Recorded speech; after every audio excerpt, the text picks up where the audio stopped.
Ana Patricia Collazos, ¿cómo así que tiene alma de tango? Alma, corazón y vida, como diría la canción. Ah, como la canción, pero Sí, alma sí, de sí. tango. Porque la esencia que me recorre, yo creo que desde unas vidas atrás, es el tango. Qué bien, pero es que lo importante, ahorita vamos allá, usted estudió en el colegio muy juiciosa, pero en el colegio le encantaba la poesía. Pues yo creo que la poesía venía tratando de convocarme en algún momento, y fue en el colegio cuando yo vi un poeta que había invitado a la profesora de español, y cuando lo vi declamar un poema de amor, yo dije, yo creo que yo puedo escribir como él, o lo que él está diciendo es algo parecido a lo que yo puedo sentir.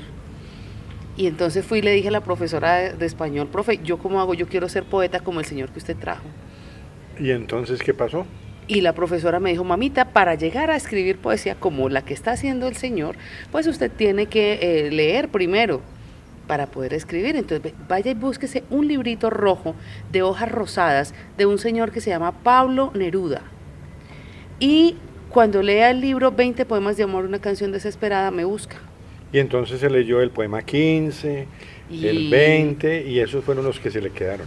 Y ahí a los 2 días estaba buscando a la profesora y me mandó a buscar a otros poetas, a poetas latinoamericanas, y empecé ahí. Y entonces cuando menos se dio cuenta la profesora, yo ya le estaba mostrando mi primer poema, influenciada por Pablo Neruda, por Rubén Darío, por esos poetas que estaban en la biblioteca de mi colegio. No en Y Facebook ni entonces en la Google, profesora no, que le en la no, biblioteca. Facebook, en esa época, bueno, sí. No había Facebook, No, había el cara libro, a cara. el libro impreso, el Era libro mucho impreso de mejor la página. porque usted hablaba con la profesora no le mandaba WhatsApp.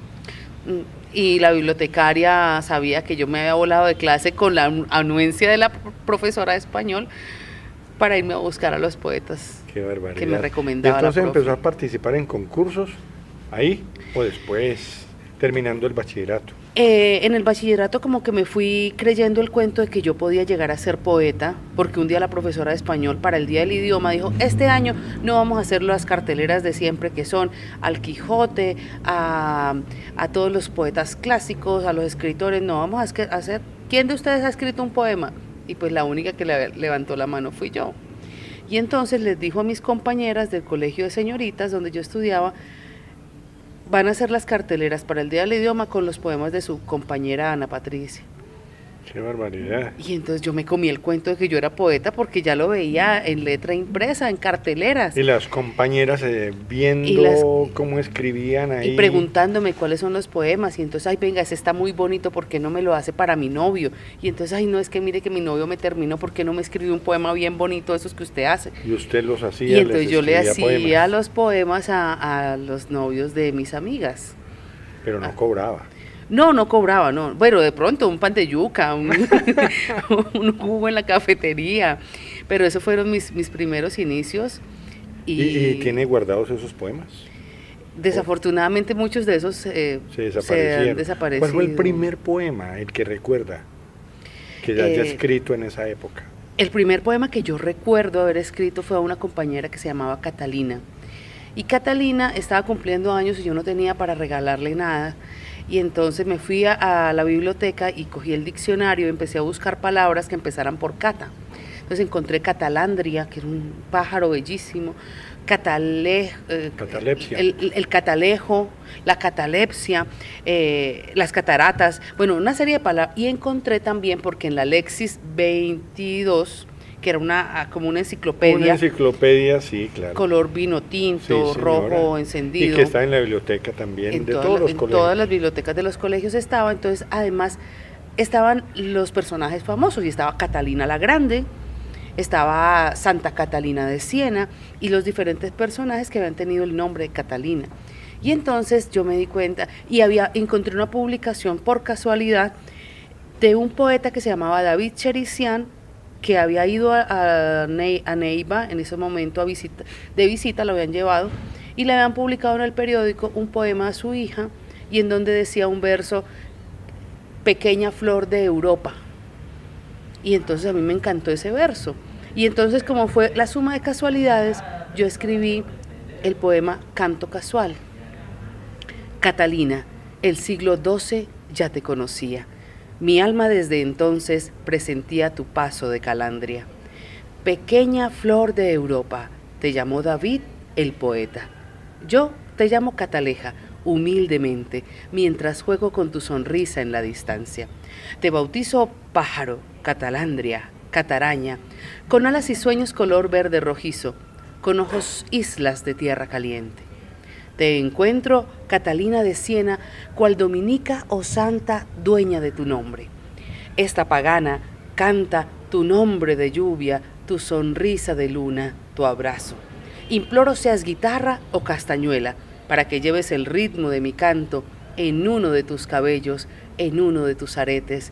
Por siempre, Catalina, por lejos, Cataleja, por siglos, Catalandria. Qué barbaridad, pero revolvió todas esas palabras con Cata y organizó el poema. ¿Y qué dijo la niña? No, pues fascinada porque imagínate que le escriban a uno un poema de cumpleaños. Y que a estas alturas todavía se recuerde el poema. Yo creo que es el único poema que me sé de memoria, Sí. porque tengo muy buena memoria para las canciones, pero he hecho más énfasis en aprenderme las canciones que en aprenderme los poemas. Solamente pero ahora me que sé dice canciones, ¿usted también cantaba cuando pequeña? No.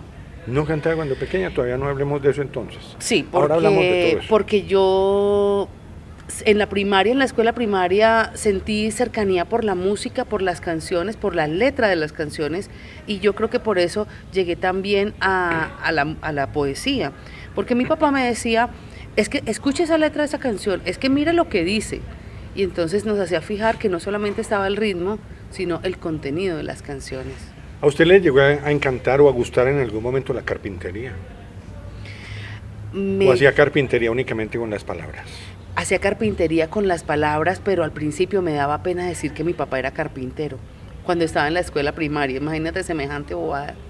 Porque en la escuela, una vez pasó mi papá hacia la casa cargando, en ese momento no habían camiones de acarreo, sino que iban en una zorra llevada por caballos, y ahí llevaba mi papá los pedazos de cedro, la madera para su carpintería.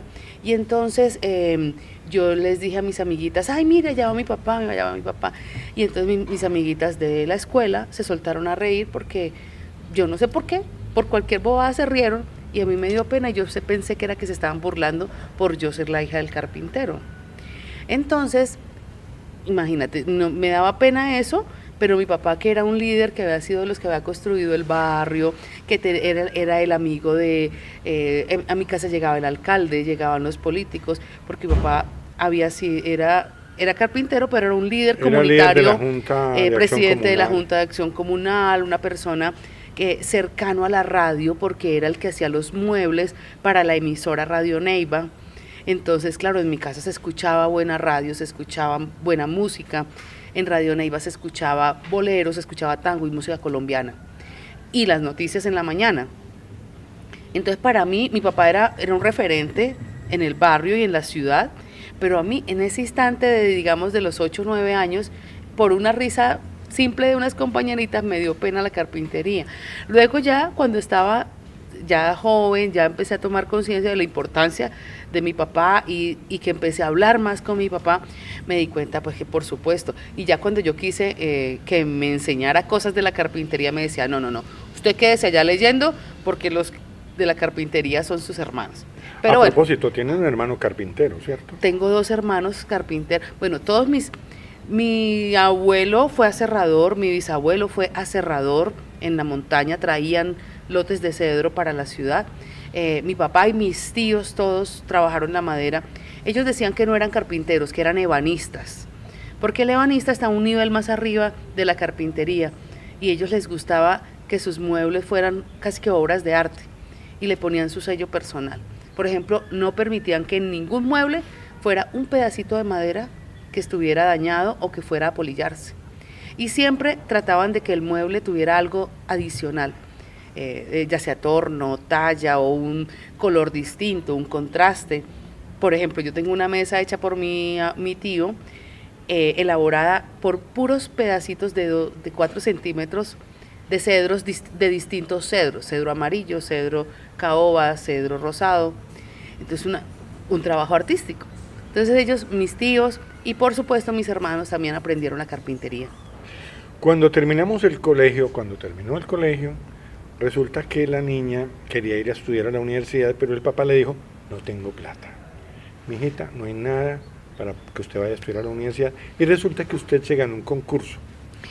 Yo tuve dos nos de mi papá. El primer no fue, mijita, yo le dije, papá, yo quiero estudiar literatura. Porque vea, yo vengo escribiendo poesía, yo quiero ser poeta. O bueno, está bien, yo quiero estudiar antropología. Pero antropología no había en Neiva. Pero un momentico, ¿por qué le dio por estudiar antropología? Porque me parecía que estudiar antropología me permitía conocer más sobre los seres humanos y poder escribir más sobre la vida, sobre los seres humanos. Entonces yo decía, bueno, si voy a escribir sobre los seres humanos, pues quiero tener una carrera como antropóloga que me permita tener como una vida económica, estable, en la academia. Yo ya me perfilaba como una antropóloga en una universidad o algo así. Y entonces me dijo, mijita, no hay plata. Yo, papá, entonces aquí en Neiva, licenciatura en español, yo quiero ser profesora de español. No, mijita, usted no va a ser profesora porque siendo profesora se muere de hambre. Mejor no, mejor póngase a trabajar, Y yo, no, papá, es que yo participé en un concurso de poesía juvenil que se hizo acá en Neiva y yo ya tengo una plática para pagar el primer semestre. Entonces me dijo, no, pero la literatura no, porque además literatura es por la noche. Y ya en ese momento vivíamos en un pueblito que se llama El Juncal, no vivíamos en la ciudad de Neiva, y entonces me dijo, no, y transporte, ¿y cómo va a estudiar de noche? No hay posibilidades. Entonces yo le dije, bueno, está bien, me fui para la universidad toda chantada, y dijeron, abrieron comunicación social. Y ahí primera promoción. Arrancó. Y yo dije, pues comunicación social, de comunicación social a literatura, eso es casi como lo mismo, listo, y es de día. 10 semestres en la Universidad Me había ido muy bien en las pruebas ICFES, entonces entré de una. Vino a Armenia, se graduó en la Universidad del Quindío y ahora continuamos con Ana Patricia Collazos porque vamos a un pequeño receso aquí al calor de un café. Claro que sí.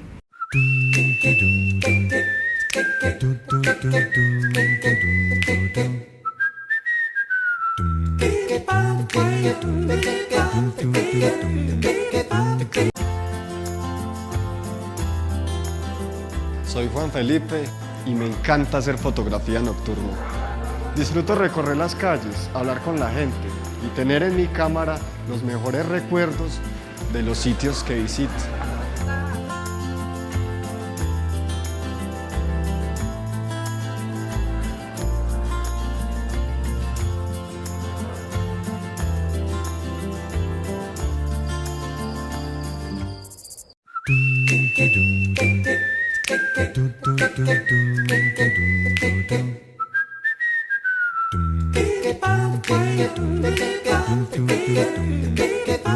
Ana Patricia, terminó en la Universidad del Quindío Comunicación Social, que había hecho ya 10 semestres en la surcolombiana. La poesía siguió su camino. Todo el Oye, tiempo. ¿cómo son los poemas de Tierra Caliente? Los poemas de Tierra Caliente tienen mucho calor, tienen mucho de paisaje. Porque todos son de Neiva, son del Huila. Claro, además están enmarcados por el río Magdalena, por la cordillera, por ese calor de esa tierra tan efervescente, en donde la fiesta, en donde el San Pedro, en donde la música está muy presente. Entonces son poemas con mucho ritmo, pero también con mucho amor, con mucha pasión, con mucho erotismo también. Por ahí tiene un poema erótico, algo así, ¿sí? Relacionado con el orgasmo. Relacionado con el río, sí. No, y porque hubo una carroza en la cual figuró ese poema, sí, una carroza en las fiestas de Neiva.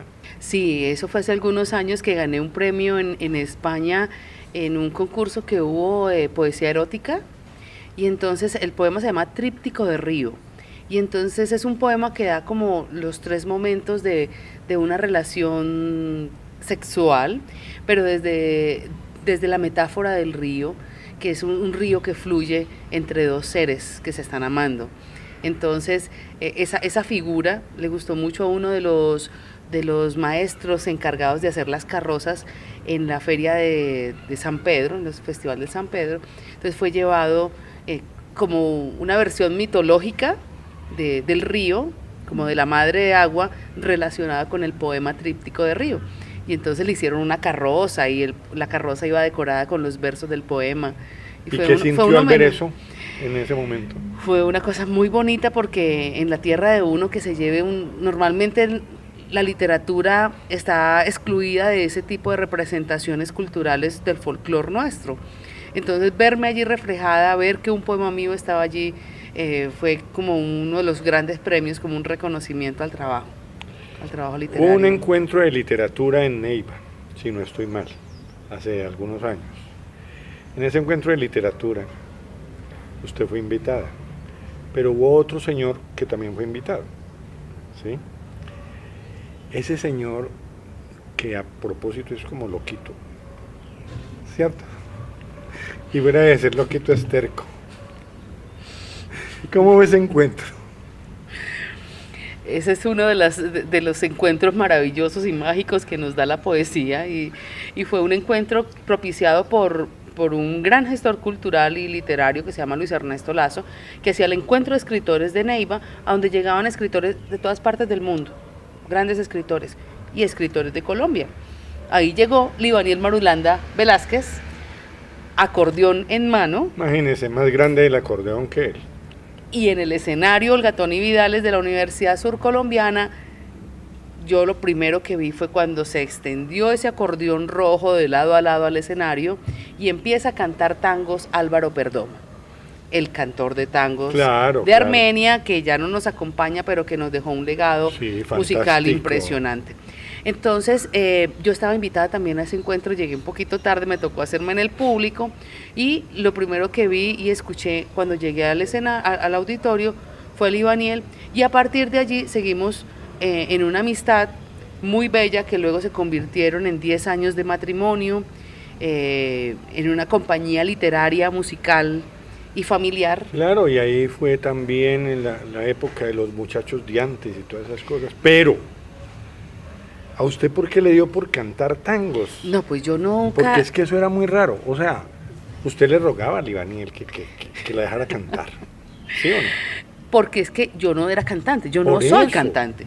Exacto. Yo no soy cantante, yo nunca he estudiado canto, en el colegio nunca estudié canto, y cuando conocí a Libaniel, una de nuestras pocas peleas fue porque un día estaba cantando un tema de salsa de Héctor Lavoe y estaba cantándolo desafinado.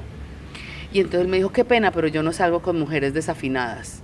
Y me dejó sola en la puerta de la discoteca. Entonces, todavía me acuerdo. Entonces, sabiéndome desafinada, sabiendo que yo no había estudiado canto, empecé a ser la presentadora. Cuando ya me vine a vivir al Quindío, empecé a ser la presentadora del grupo Los Muchachos de Antes, porque lo que sí había tenido era formación como locutora y como presentadora en Neiva, en la emisora cultural. En la emisora cultural de Neiva, y además, pues, eso la acompañó mucho tiempo. Claro, y entonces en el tema de presentar eventos, pues él me dijo, venga, pues él no me iba a dejar por un lado, entonces me invitó para que fuera la presentadora de su agrupación Los Muchachos de Antes, que ya tenía 2 cantantes, muy buenas por cierto, y entonces cuando ya ellas terminaban su presentación, cuando ya ellas se tomaban sus traguitos, cuando ya íbamos a empezar a recoger los cables, yo le decía, venga, déjeme cantar, yo ya me aprendí la milonga, se dice de mí, déjemela cantar. Y entonces él, bueno, está bien, hasta que vio que me la había aprendido, me dijo, venga, usted tiene un tono de voz muy bonito, un registro de voz muy trabajado. Además, pues, como no, le gustan los tangos, se lo sabe todo, porque qué memoria musical tan berraca que tiene, usted tiene que cantar tango, venga, le enseño cómo es que es. Y me enseñó, y desde eso, lo único que sé cantar son tangos. Caramba, qué barbaridad. Y entonces llega el momento en que, bueno, o soy cantante o soy poeta, y entonces no podría ser lo uno sin lo otro, porque para mí cantar es muy importante.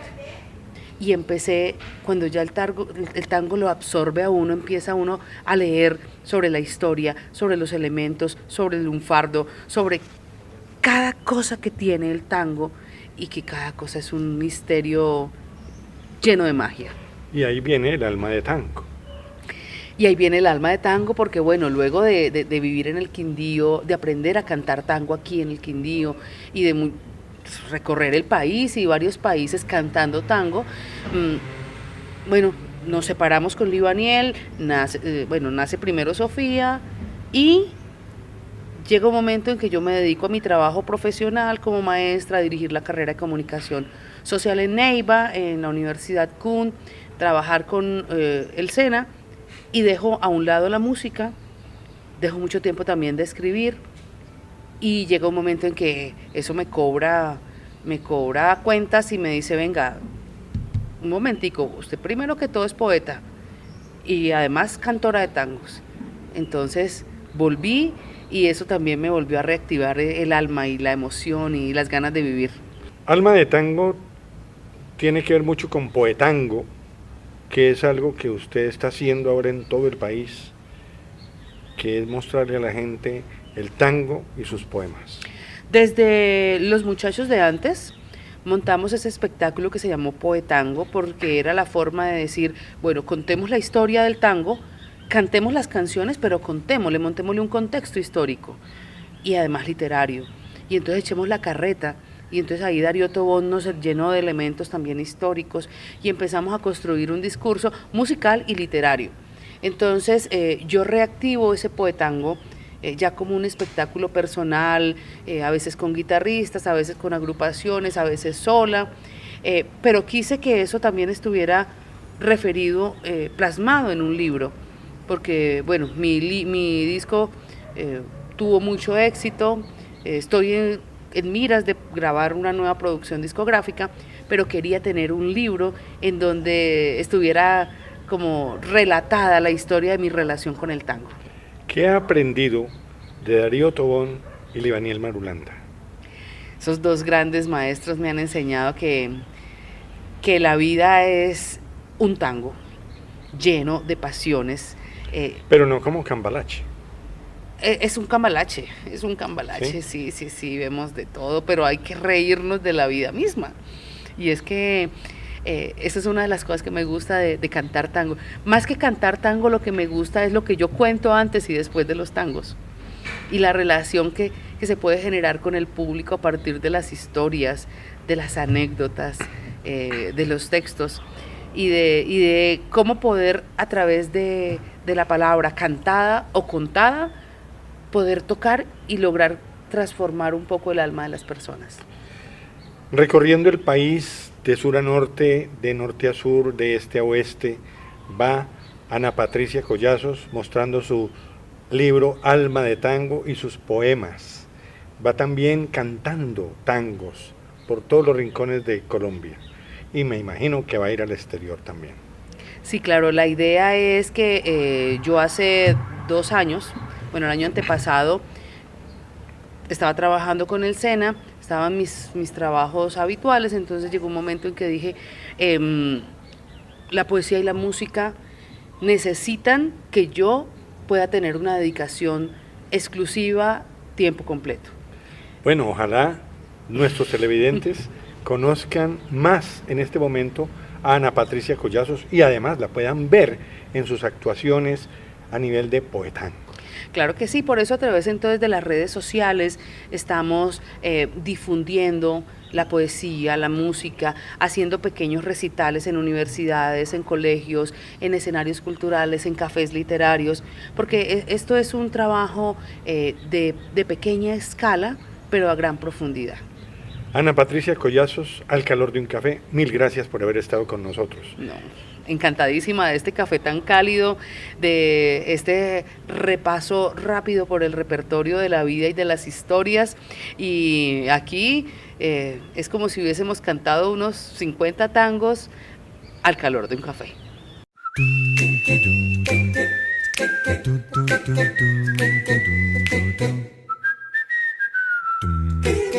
que